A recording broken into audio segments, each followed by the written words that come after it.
Apocalypse chapitre 7. Après cela, je vis 4 anges debout aux 4 coins de la terre. Ils retenaient les 4 vents de la terre, afin qu'il ne soufflât point de vent sur la terre, ni sur la mer, ni sur aucun arbre. Je vis un autre ange qui montait du côté du soleil levant et qui tenait le sceau du Dieu vivant. Il cria d'une voix forte aux 4 anges à qui il avait été donné de faire du mal à la terre et à la mer. Et il dit, ne faites point de mal à la terre, ni à la mer, ni aux arbres, jusqu'à ce que nous ayons marqué du sceau le front des serviteurs de notre Dieu.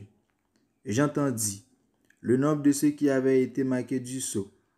144 000 de toutes les tribus des fils d'Israël, de la tribu de Juda, 12 000 marqués du sceau, de la tribu de Ruben, 12 000 de la tribu de Gad, 12 000 de la tribu d'Azer, 12 000 de la tribu de Nephtali, 12 000 de la tribu de Manassé, 12 000 de la tribu de Siméon, 12 000 de la tribu de Lévi, 12 000 de la tribu d'Isaacar, 12 000 de la tribu de Zabulon, 12 000 de la tribu de Joseph, 12 000 de la tribu de Benjamin, 12 000 marqués du sceau. Après cela, je regardai, et voici, il y avait une grande foule que personne ne pouvait compter, de toute nation, de toute tribu, de tout peuple et de toute langue. Ils se tenaient devant le trône et devant l'agneau, revêtus de robes blanches et des palmes dans les mains. Et ils criaient d'une voix forte, en disant, le salut est à notre Dieu qui est assis sur le trône et à l'agneau. Et tous les anges se tenaient autour du trône et des vieillards et des 4 êtres vivants, et ils se prosternaient sur leur face devant le trône. Et ils adoraient Dieu, en disant, Amen. La louange, la gloire, la sagesse, l'action de grâce, l'honneur, la puissance et la force soient à notre Dieu au siècle des siècles. Amen. Et l'un des vieillards prit la parole et me dit, ceux qui sont revêtus de robes blanches, qui sont-ils et d'où sont-ils venus? Je lui dis, mon Seigneur, tu le sais. Et il me dit, ce sont ceux qui viennent de la grande tribulation.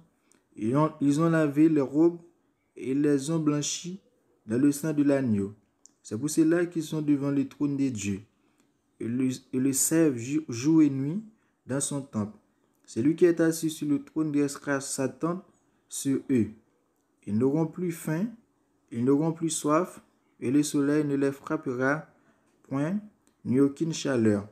Car l'agneau qui est au milieu du trône les pittera et les conduira aux sources des eaux de la vie, et Dieu essuiera toute larme de les yeux.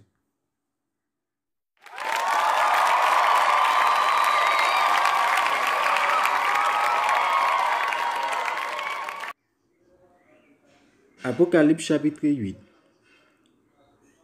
Quand il ouvrit le 7e sceau, il y eut dans le ciel un silence d'environ une demi-heure. Et j'ai vu les 7 anges qui se tiennent devant Dieu, et 7 trompettes leur furent données. Et un autre ange vint, et il s'éteint sur l'autel, ayant un encensoir d'or.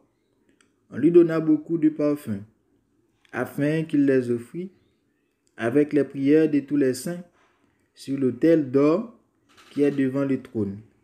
La fumée des parfums monta avec les prières des saints de la main de l'ange devant Dieu. Et l'ange prit l'encensoir, le remplit du feu de l'autel et le jeta sur la terre. Et il y eut des voix, des tonnerres, des éclairs et un tremblement de terre. Et les 7 anges qui avaient les 7 trompettes se préparèrent à en sonner.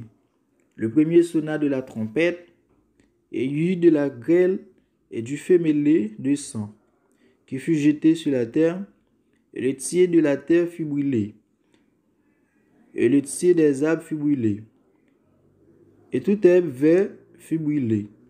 Le second ange sonna de la trompette, et quelque chose comme une grande montagne embrassé par le feu fut jeté dans la mer. Et le tiers de la mer devint du sang, et le tiers des créatures qui étaient dans la mer et qui avaient vie mourut, et le tiers des navires périt. Le troisième ange sonna de la trompette, et il tomba du ciel une grande étoile ardente comme un flambeau, et elle tomba sur le dessus des fleuves et sur les sources des eaux. Le nom de cette étoile est absinthe, et le tiers des eaux fut changé en absinthe. Et beaucoup d'hommes moururent dans les eaux parce qu'elles étaient devenues amères. Le quatrième ange sonna de la trompette, et le tiers du soleil fut frappé, et le tiers de la lune, et le tiers des étoiles, afin que le tiers en fût obscurci, et que le jour perdit un tiers de sa clarté, et la nuit de même. Je regardai, et j'entendis un aigle qui volait au milieu du ciel, disant d'une voix forte, Malheur, malheur, malheur aux habitants de la terre, à cause des autres sons de la trompette des trois anges qui vont sonner.